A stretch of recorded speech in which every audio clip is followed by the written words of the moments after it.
அண்மைச் செய்தி. எடப்பாடி தொகுதி தவேக வேட்பாளர் அருண்குமாரின் வேட்புமனு நிராகரிப்பு என தகவல் வெளியாகியுள்ளது. எடப்பாடி தொகுதி தவேக வேட்பாளரை காணவில்லை என அவரது ஆதரவாளர்கள் தேர்தல் நடத்தும் அலுவலகத்தில் முறையிட்ட நிலையில் தற்போது எடப்பாடி தொகுதி தவேக வேட்பாளர் அருண்குமாரின் வேட்புமனு நிராகரிக்கப்பட்டுள்ளது. அண்மைச் செய்தியாக பார்த்து வருகிறோம்.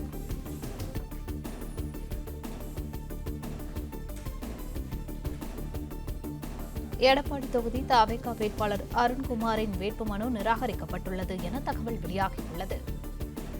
திருத்தம் செய்ய வேண்டிய ஆவணங்களை கொண்டு வருவதாக கூறி சென்ற தவேக வேட்பாளர் அருண்குமார் திரும்பி வரவில்லை என புகார் எழுந்துள்ளது.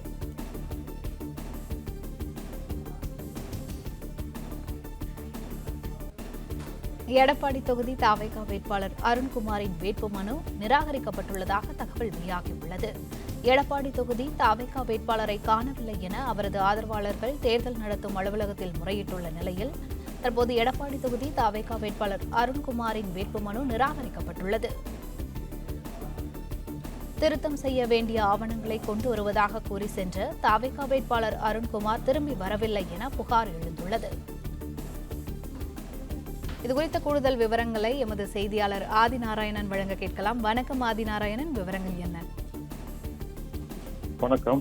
சேலம் மாவட்டம் எடப்பாடி வட்டாட்சியர் அலுவலகத்தில் அனைத்து கட்சி வேட்பாளர்களின் வேட்புமனுக்கள் பரிசீலனை நடைபெற்றது. இதில் பரிசீலனைக்காக இன்று காலை வருகை புரிந்த தமிழக வெற்றிக் கழகத்தின் வேட்பாளர் வருகை புரிந்து சிறிது நேரத்திலேயே வெளியே சென்று விட்டார். சென்றதிலிருந்து அவரது செல்போன் நம்பர் சுவிட்ச் ஆஃப் செய்யப்பட்டதோடு மாயமானதாக அவரது கட்சியின் தொண்டர்கள் வாக்குவாதத்தில் ஈடுபட்டனர். அதன் பின்னர் இதுவரை வராததால் தேர்தல் நடத்தும் அலுவலர் நடராஜன் தமிழக வெற்றி கழகத்தின் வேட்பாளர் அருண்குமாரின் வேட்புமனுக்கள் நிராகரிக்கப்பட்டதாக சற்று முன் தெரிவித்தார்.